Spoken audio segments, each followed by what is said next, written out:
gente, o nosso grupo é composto por mim, Ana Clara Pereira, a Marcela, o Augusto, a Lívia e a Tainá. E hoje nós vamos entrevistar o Dr. André Cunha, ele que foi policial civil no Rio de Janeiro, é delegado da Polícia Civil aqui no estado do Espírito Santo, professor de penal e hoje em dia coordena a Comissão de Segurança e Combate ao Crime Organizado. Eu vou fazer a primeira pergunta para o senhor, e são sobre os desafios interpretativos. Quando existem diferentes interpretações possíveis de uma norma, quais são os critérios hermenêuticos que o senhor considera mais relevantes para fundamentar a decisão? Toda e qualquer norma, seja para o estudante de direito, seja aquele que já opera advogando ou em alguma área pública, como juiz, promotor, defensor, todos nós que operamos no direito precisamos compreender bem essa ciência hermenêutica, que é a arte de interpretar. E é claro que nós temos no direito, assim como na teologia, nós temos uma série de ferramentas.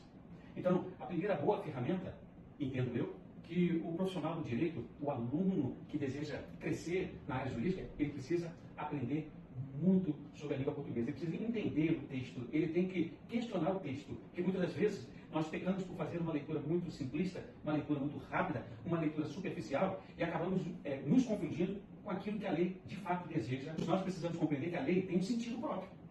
É claro que o direito é muito amplo, então assim tem a doutrina, assim tem, claro, a jurisprudência. Nós temos uma série de ferramentas, mas eu acho que o primeiro passo é você fazer uma boa leitura do texto. E a consequência de você não compreender o não, né, é você ser penalizado. Então, realmente a interpretação, ela precisa, eu acho que talvez seja uma das aulas mais importantes para o profissional de direito. Porque ele vai lidar com pensamentos diferentes, com questões diferentes, ele vai lidar, né, isso, com linhas de conhecimentos jurídicos diferentes, com visões diferentes. Numa mesma situação, o promotor vai pensar de uma forma, o defensor vai pensar de outra, o delegado pode pensar de outra. Só para resumir, né? Eu me lembro de uma conversa com o promotor de justiça e nós chegamos a um bom entendimento que o direito é isso, a arte da gente ouvir e se fazer entender também. Né? Ele sempre fala assim, mas doutor André, a gente investiga para aprender ou aprende para investigar? Olha, duas linhas totalmente diferentes. Enquanto muitas das vezes, presidindo o inquérito, eu entendia que primeiro, em alguns casos, era importante prender a pessoa para que as testemunhas se sintam em segurança. Mas o promotor falou assim, mas o ideal não é investigar para depois prender? Então são duas perspectivas que elas não se colidem em um sentido, uma anula a outra. Mas no momento da interpretação de um fato concreto, as duas, ora, podem ser bem aplicadas. E quanto ao seu trabalho na Assembleia Legislativa, que é o seu trabalho atual? Quando é feita uma lei lá na Assembleia e é passada na Comissão de Segurança, é feito baseado no sentido estrito daquela lei, ou seja, tipo assim, não pode falar tipo assim. Tá, outra. Quanto ao seu trabalho na Comissão da Assembleia, quando é feita uma lei e ela é passada pela Comissão, a interpretação da lei é feita no sentido estrito, ou seja, se tem que pensar, a lei foi feita nesse sentido específico e ela não aceita novas interpretações, novas visões a respeito daquela mesma norma, ou se abre o precedente de se entender aquela lei de forma diferente, de acordo com cada caso concreto específico, que aquela lei vai ser aplicada posteriormente. Então vamos lá. Vamos só situar todo mundo aqui. O trabalho da Comissão de Segurança e Combate ao Crime Organizado, ela não, de forma direta, ela não opera na elaboração de leis, na discussão de leis. A Comissão de Segurança e Combate ao Crime Organizado é uma das muitas comissões que existem na Casa Legislativa, a Assembleia, né? E ela trata-se de uma comissão permanente. Porque existem comissões temporárias que você que se inicia para debater um fato específico ou uma situação, e as permanentes, que estão lá para discutir temas como drogas, crianças, meio ambiente, turismo. Então, é um leque muito grande. A Comissão de Segurança que eu coordeno, cujo presidente é o deputado Davi Baense, qual é a nossa função? Nós ouvimos denúncias, nós realizamos dessas denúncias, muitas das vezes oitivas, nós promovemos algumas diligências para apresentar um relatório, cujo relatório sobre a denúncia A, o tema B, ele é levado ao colegiado, que a comissão é composta por vários deputados, tem um presidente, um vice-presidente, mas tem os membros efetivos, e eles vão deliberar se aquele relatório, exemplo da primeira atividade, que a gente faz comumente, que é ouvir, receber denúncia, se aquele relatório vai ser encaminhado para onde? Pode ser encaminhado, dependendo do fato e da natureza, para a Polícia Federal, pode ser encaminhado para o Ministério Público, pode ser encaminhado para uma delegacia específica, pode ser encaminhado para a OAB. Então, o leque é muito grande de deliberações que são feitas. Com relação, né, ao estabelecimento de uma lei, isso é uma rotina da Casa Legislativa, sim. E dependendo da matéria, as comissões serão ouvidas.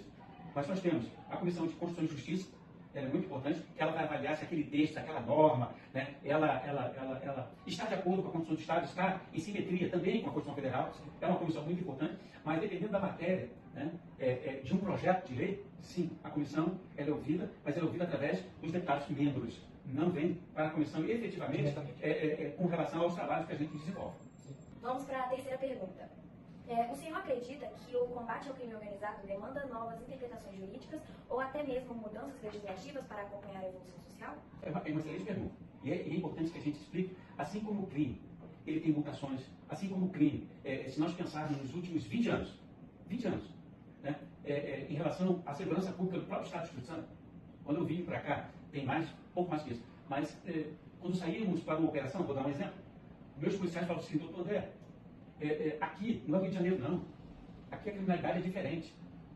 Por quê? Porque eu estava acostumado em operações no Rio de Janeiro, então, é claro, eu levava 2, 3 armas pessoais minhas, 2 pistolas, às vezes mais um revólver, talvez uma submetralhadora, e isso já era um padrão para que a gente pudesse fazer frente às organizações criminosas que já existiam. E aí os policiais falavam assim, olha, isso não tem necessidade aqui. Uma pistola já é suficiente, uma espingarda calibre 12 é suficiente, não precisa disso. Bom, 25 anos se passaram, e qual é o cenário que nós temos hoje?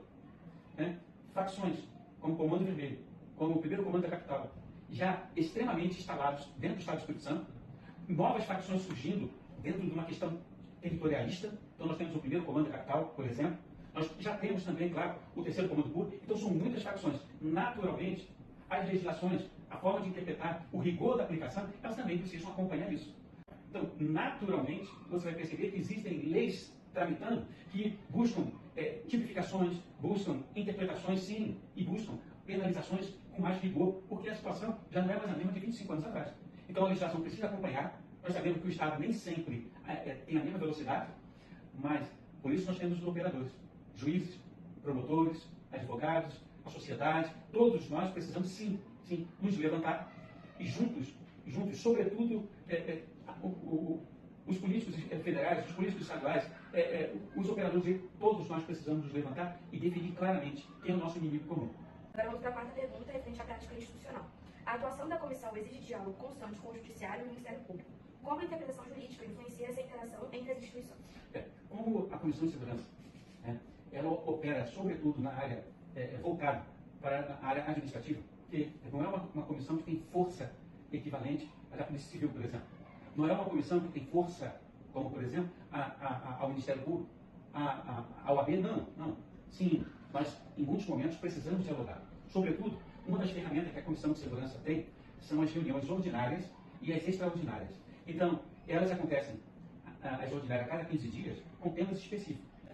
Nós temos as extraordinárias, que são audiência pública, e onde a comissão vai até a comunidade, vai até uma micro-região do Estado, como a região noroeste, como no sul, como nas montanhas, e convidamos o Poder Legislativo local, seja a Câmara Municipal, nós convidamos o Ministério Público, convidamos a OAB, convidamos os comandos da Polícia Civil Militar, nós convidamos a sociedade civil organizada, sim, naquele momento, a um fórum de debate, para que haja uma sensibilização. Você violou uma norma penal, você violou uma norma de qualquer outra área, a pessoa precisa ser sancionada. Cada um, claro, na sua esfera. Mas nós precisamos entender que dentro do presídio, aquele menino que entrou, aquele rapaz que entrou, aquela pessoa que entrou, por causa de um crime A, B ou C de menor importância num cenário onde o crime organizado vem incomodando, vem ameaçando, vem corrompendo instituições, vem corrompendo autoridades, isso é fato. Então, nós precisamos entender que aquele garoto que entra muitas das vezes, vamos botar assim, como exemplo, no ensino fundamental do crime, ele vai rapidamente fazer o 1 e o 2, vai sim, daqui a pouco ele está formado, e aí o Estado está vendo aí a consequência. Cadeia esgotada, os crimes acontecem, as estatísticas são assustadoras, as famílias temem e muitos em luto. Então é isso, gente. Muito obrigada, o senhor, por responder nossas perguntas, tirar nossas dúvidas. Obrigada pela sua presença. Eu que agradeço.